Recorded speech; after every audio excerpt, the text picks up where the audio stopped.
Hey guys, I've had another question come in for lesson 6.4, question number 48. So it's asking us to find the angle between, or the interior angles of a triangle with given vertices by using vectors. Okay, we could do this in alternative ways of finding using the distance formula to find sides, use law of cosines, things like that, but that's not the intent. The intent of the problem is pretty clear, to use vectors to find the interior angles of the triangle. So let's take a look at it together.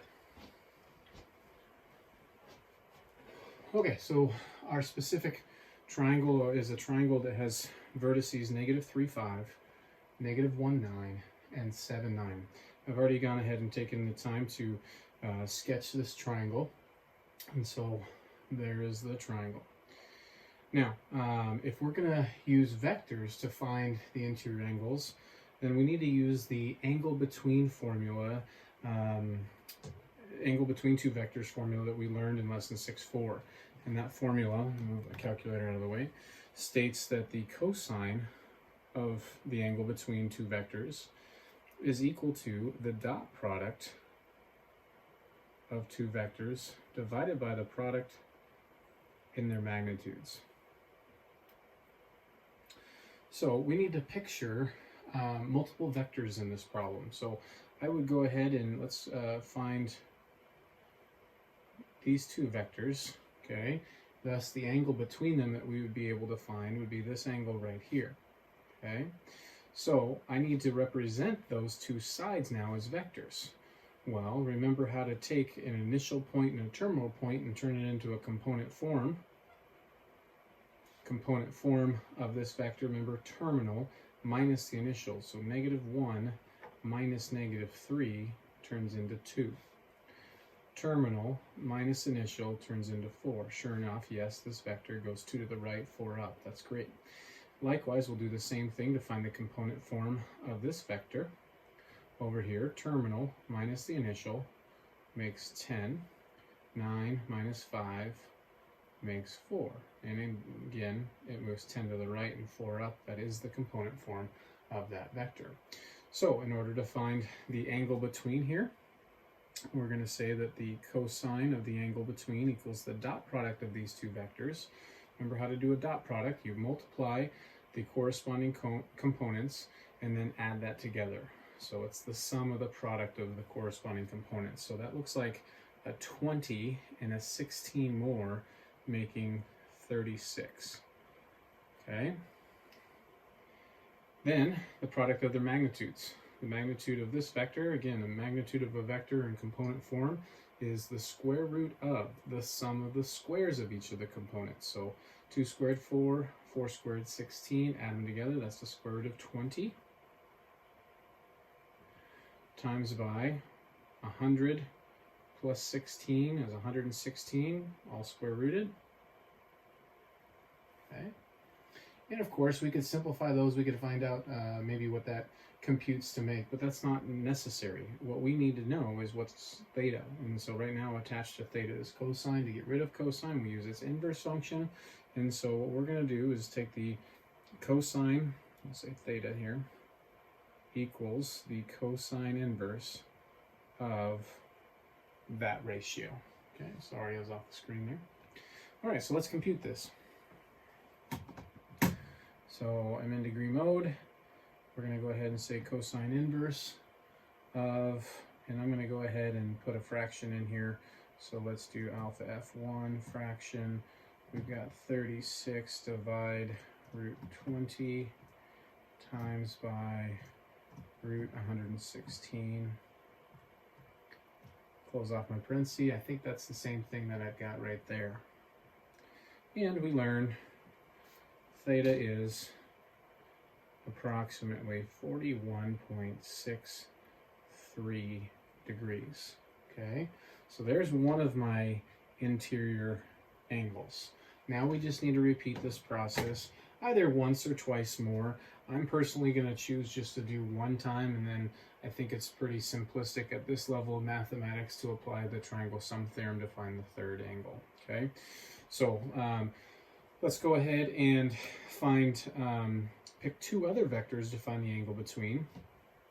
So maybe this time what I'm going to do, back to our picture, let me move the calculator out of the way again. Back to my picture, I'm going to do a little bit of erasing.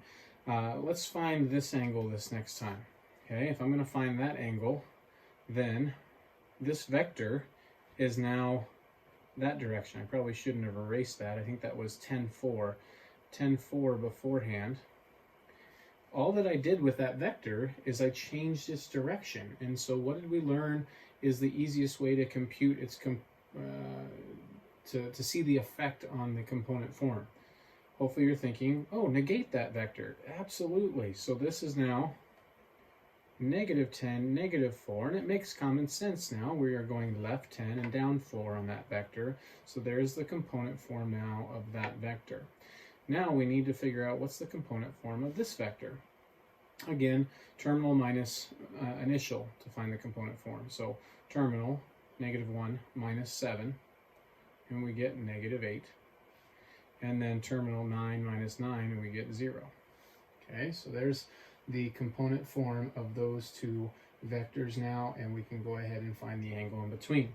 So, second time, cosine theta equals the dot product of these two vectors. Again, the dot product is the sum of the product of their corresponding components. So I've got a -8 times a -10, making 80, and then I'm going to add to that a 0 times a -4. So I think we just have 80 in our numerator divided by the product of their magnitudes. So the magnitude of that vector is unchanged in terms of its magnitude, right? Because magnitude is a length. So it was root 116 the first time, so it's going to be root 116 the second time. Now, this is one that I would not do the magnitude formula on. Magnitude is length. Anytime any one of your components is 0, then the other component is the length, right? So then this is just 8, okay? If you want to simplify, since 8 goes into 80 so nicely, you can certainly say, well, this equals 10 over root 116. It'll be a little easier to punch into the calculator when I do my cosine inverse, which leads me to doing that. Theta equals, to get rid of cosine, we cosine inverse both sides. Cosine inverse of that ratio. Okay, so let's go to the calculator. And since my calculation is so similar to the last calculation, I'm going to save time and hit second enter and pull up my previous entry, and I'm just going to go adjust the numbers. So I have a 10 upstairs now, and I just have the 116. So there's my computation just like that. Hit enter, and I learn this is approximately 21.80 degrees.